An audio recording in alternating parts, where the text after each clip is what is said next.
अब हम प्रश्नावली 2.2 की ओर बढ़ रहे हैं। उसका पहला क्वेश्चन देख रहे हैं। बेसिक आपको बताया भी कि शून्यंक और गुणांकों की बात हो रही है। शून्यंक किस प्रकार से ज्ञात करते हैं वो देखेंगे आप। तो शून्यंक ज्ञात करना बहुत ही इंपॉर्टेंट इस प्रश्नावली का बेस रहेगा, सभी को ध्यान से सीखना है। किसी भी बहुपद का शून्य किस प्रकार से ज्ञात करते हैं, और बोर्ड परीक्षा में 1 नंबर का क्वेश्चन आने की यहाँ पे पूरी संभावना होती है। 90% यहाँ से हर बार लगभग एक क्वेश्चन पूछा ही जाता है। और शून्यंक तो ज्ञात करेंगे ही करेंगे, इसके अतिरिक्त यहाँ पे शून्यंकों और गुणांकों के बीच संबंध की सत्यता की जांच और करनी है हमें।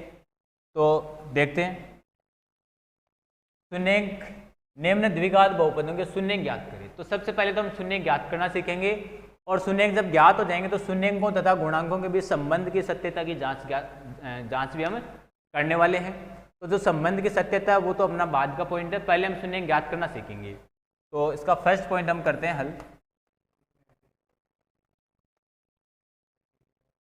पहला जो व्यंजक आपको दे रखा है बहुपद दे रखा है वो लिखा हुआ है कि x square minus 2x minus 8।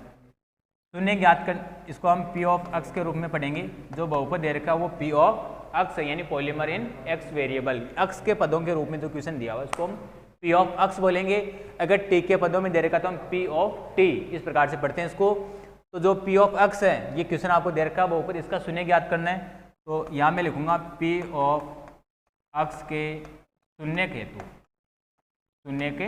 यानी शून्य ज्ञात करने के लिए इसको हम शून्य के बराबर लिखते हैं। p ऑफ x को किसके बराबर लिखते हैं? शून्य के बराबर। और p ऑफ x की वैल्यू जो क्वेश्चन में चल रही है वो लिखते हैं हम। तो x square minus 2x minus 8 बराबर 0। यहाँ आप ध्यान से समझेंगे आप, x square minus 2x minus 8। हालांकि 8वीं क्लास में 9th क्लास में ऐसा चलता है, आपको गुणनखंड करके शून्य ज्ञात करना बहुत बार बता देते हैं। फिर भी मैं आपको वापस शुरू से बता रहा हूँ, 0 पॉइंट से बता रहा हूँ। शून्य किस प्रकार से ज्ञात करना है द्विघात बहुपद के। ये x square minus 2x minus 8 इस प्रकार से लिखा हुआ व्यंजक, विस्तार से बता रहा हूँ, ध्यान से समझ लेंगे। ये जो 8 है अंतिम जो व्यंजक है अचर पद, अगर यहाँ पे कोई पद होता है x स्क्वायर के साथ में, अगर कोई पद होता है तो उसको हम गुणा करते हैं इस पद से, क्योंकि यहाँ पे x स्क्वायर के साथ में गुणा में कुछ भी नहीं है, एक होता है। 8 एकम 8 हो गया। तो इस 8 के गुणनखंड करो, 8 के क्या करो? गुणनखंड। 8 के गुणनखंड हो गए 8 एकम 8, 4 दूनी 8 और 2 चौके 8, एक ही बात है। तो ये इसके गुणनखंड हो गई। इन गुणनखंडों में से ऐसे गुणनखंड लो जिनको घटाने पर, देखो 8 के यहाँ माइनस का चिन्ह लगाया हुआ है, तो हम इस प्रकार से बढ़ेंगे कि 8 के ऐसे गुणनखंड करो जिनको घटाने पर क्या आता हो? माइनस का 2 आता हो। घटाने पर क्या आना चाहिए? माइनस का 2। 8 और 1 को घटाने पर 2 आएगा क्या? नहीं आएगा, तो ये यहाँ पे काम नहीं आएगा। 4 और 2 को घटाने पर 2 आ सकता है क्या? बिल्कुल आ सकता है। 4 में से 2 घटाएंगे तो, 4 में से 2 घटाएंगे तो प्लस का 2 बचेगा, लेकिन यहाँ माइनस का 2 आना चाहिए। तो मैं क्या कर दूँ, 2 में से 4 घटा दें तो क्या आ जाएगा? माइनस का 2 आ जाएगा। यानी 2 किसका? प्लस का, और 4 किसका लेना आपको? माइनस का लेना। तो इसको हम इस प्रकार से विखंडित कर सकते हैं। x स्क्वायर, देखो 2 किसका है? प्लस का, तो x square plus 2x minus 4x और माइनस 8, इस प्रकार से इसको तोड़ दिया हमने। अब आप देखेंगे 2x में से 4x घटाएंगे तो 2 में से 4x घटाने पर क्या बचेगा? माइनस का 2x बच जाएगा। तो इस प्रकार से हम टुकड़े करते हैं। तो यहाँ लिखेंगे इसको x स्क्वायर माइनस प्लस का 2x लिखूंगा मैं, प्लस के 2x माइनस 4x, यानी 2 में से 4 घटाएंगे तो माइनस का 2 बचेगा और माइनस 8 ऐसा कैसा बराबर 0। अब हमें दो पदों में कॉमन लेना होता है। क्या करना होता है? कॉमन। उस चीज़ को समझ लें और मैं उसको मिटाने वाला हूँ अगले स्टेप समझाने के लिए।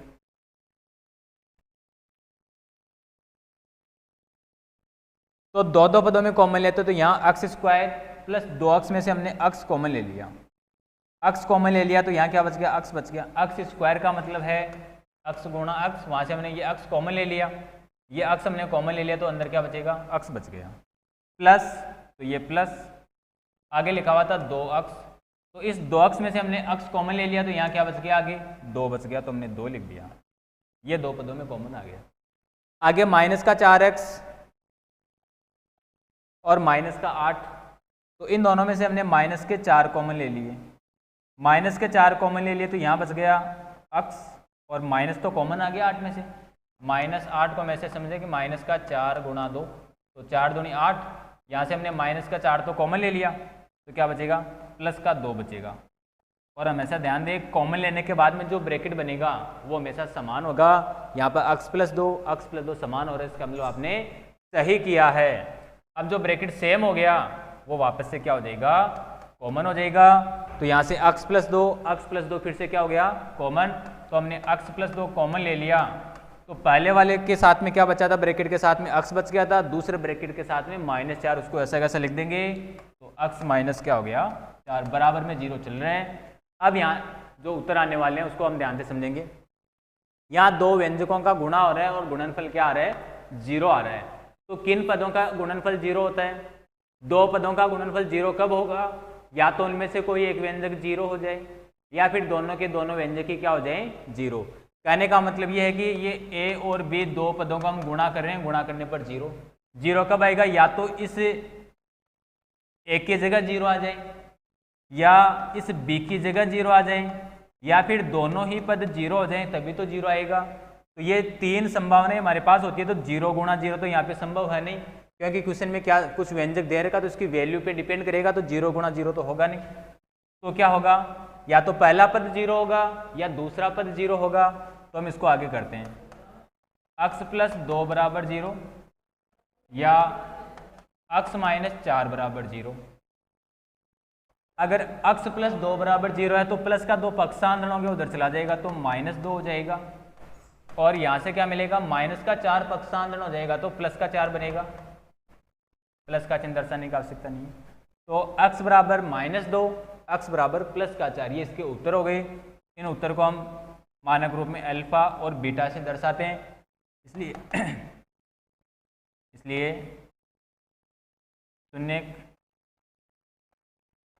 शून्य यानी कि अल्फा बराबर -2 और बीटा बराबर 4, ये इसके दो शून्य हमने प्राप्त कर लिए।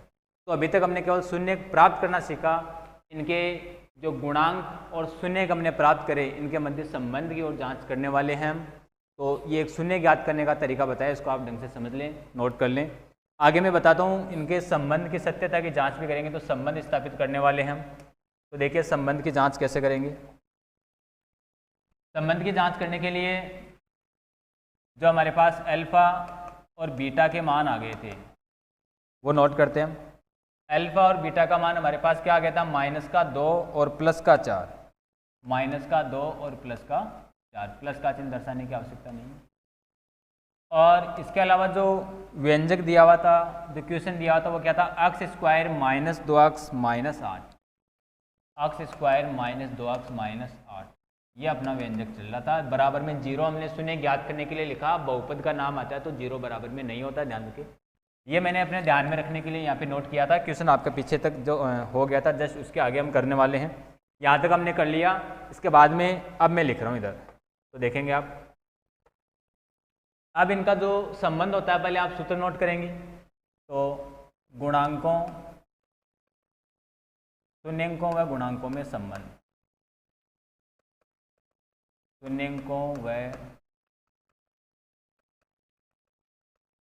गुणांकों में संबंध।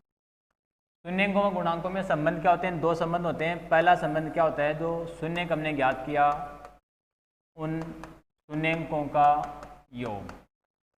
शून्यंकों का योग किसके बराबर होता है, इस प्रकार से ये x² plus bx plus c बराबर 0, इस प्रकार का अपना व्यंजक चलता है। तो इसमें जो x का गुणांक है उसको माइनस के साथ में लेना है, माइनस यहाँ सूत्र में ध्यान रखें, -b के साथ में भी हो सकता है। ये माइनस जो बता रहा हूँ, अभी सूत्र बता रहा हूँ, सूत्र में माइनस हमेशा रहेगा, माइनस x का गुणांक बटे x² का गुणांक। दूसरा जो संबंध होता है वो शून्यंकों का गुणनफल का होता है, शून्यंकों का गुणनफल। तो शून्यंकों का गुणनफल में संबंध क्या होता है, जो अचर पद यानी जो c की वैल्यू है उसको हम अचर पद पढ़ते हैं यहाँ पे, अचर पद बट्टे में यही आता है x² का गुणांक, x² का गुणांक। इसको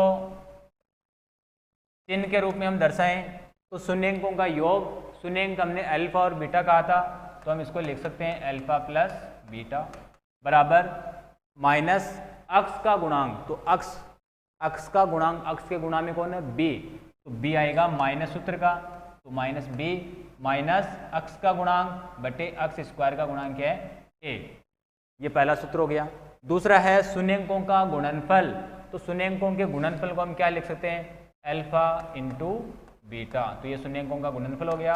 और गुणनफल क्या होगा अचरपद, अचरपद यहाँ पे सी होता है, सी बटे ए।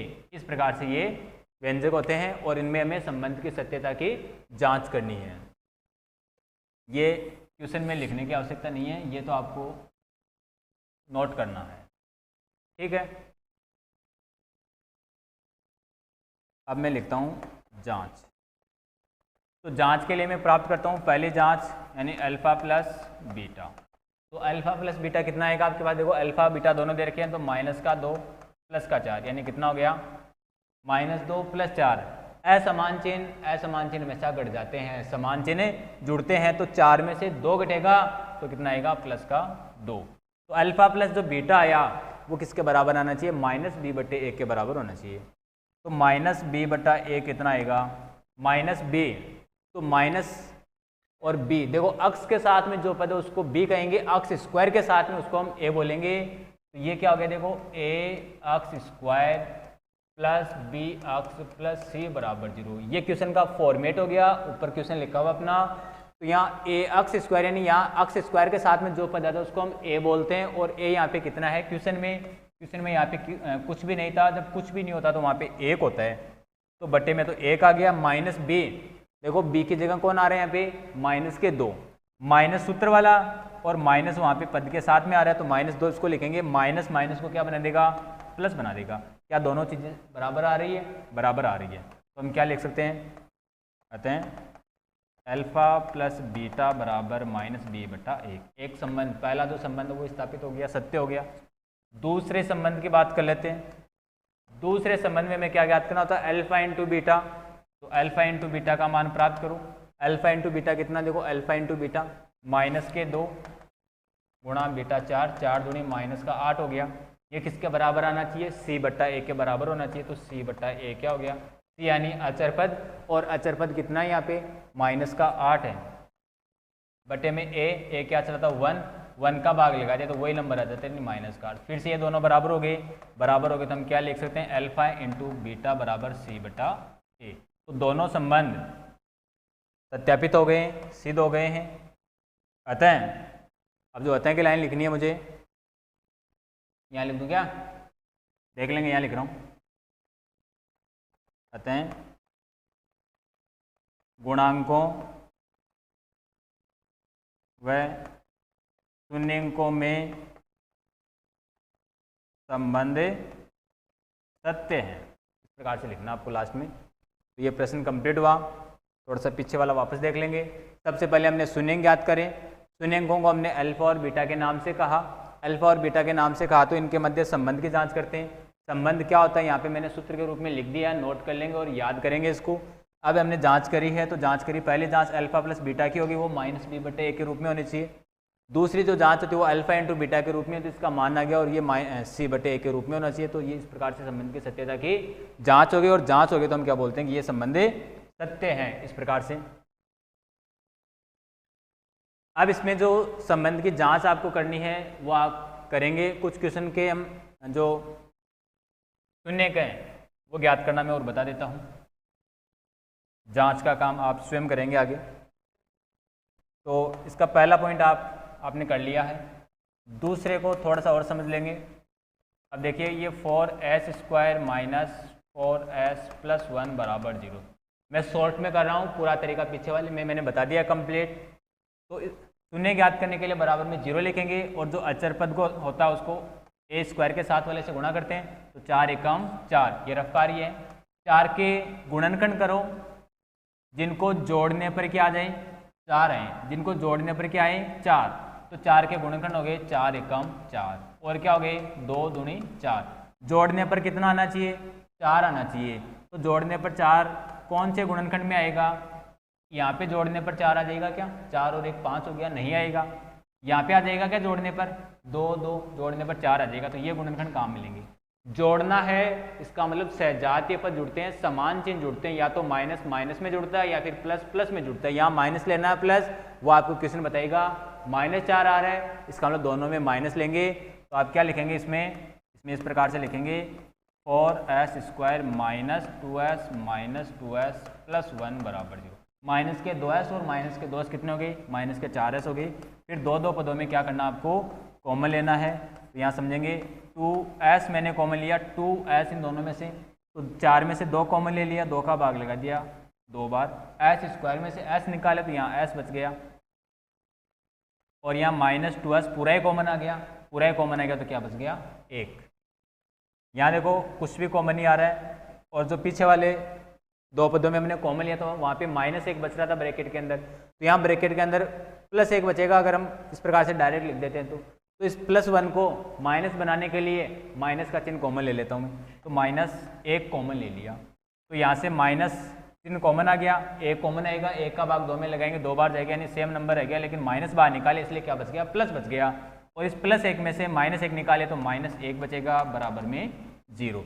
इस प्रकार 2s - 1 फिर से कॉमन आ जाएगा, तो 2s - 1 कॉमन आ गया, ये 2s - 1 यहाँ से 2s बच गया, माइनस आगे 1 बच गया बराबर में 0।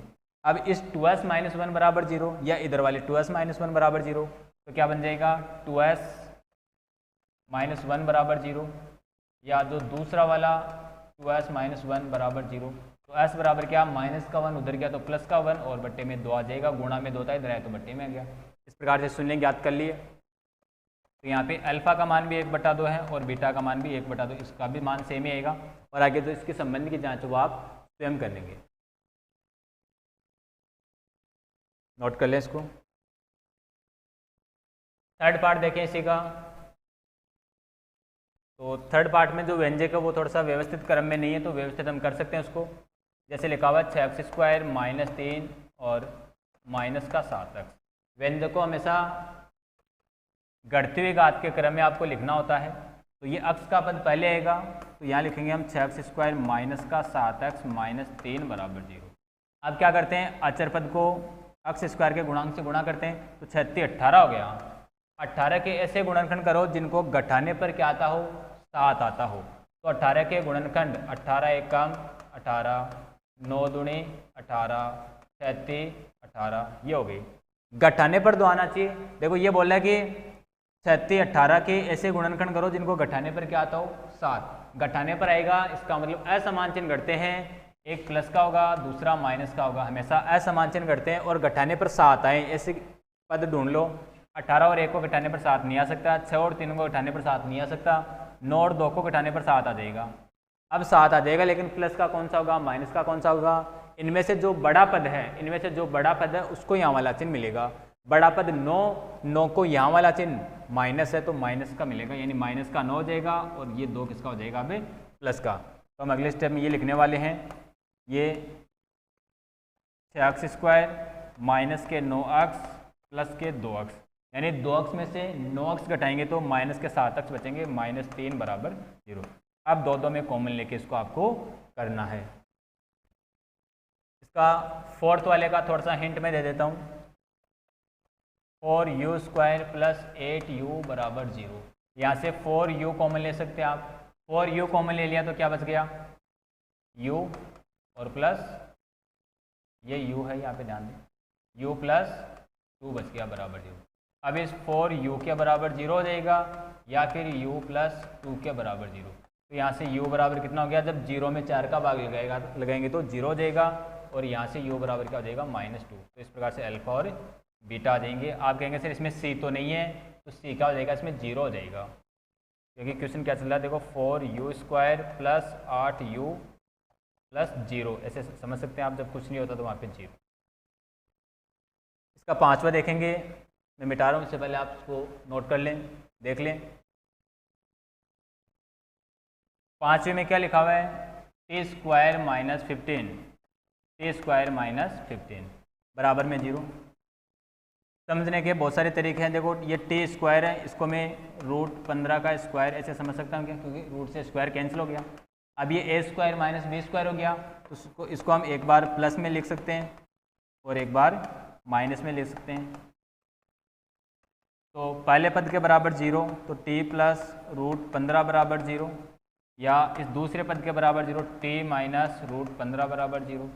तो पहले पद से क्या आ जाएगा, जो रूट 15 है पहले पद में प्लस का है, पक्षांतर करेंगे तो माइनस का हो जाएगा, यानी t बराबर माइनस का रूट 15, और दूसरे में क्या हो जाएगा, t बराबर प्लस का रूट 15। तो इस प्रकार से अल्फा और ये बीटा प्राप्त हो जाएंगे। या फिर आप इसको इस प्रकार से भी समझ सकते हैं, टी स्क्वायर माइनस 15 बराबर 0, तो यहाँ से टी स्क्वायर बराबर क्या हो गया 15, तो टी बराबर कितना 15 का वर्गमूल, और वर्गमूल हमेशा प्लस माइनस में आता है। इस प्रकार डायरेक्ट भी किया जा सकते हैं। इसका छठवा आप स्वयं करने वाले हैं, मैं बताऊंगा नेक्स्ट क्वेश्चन।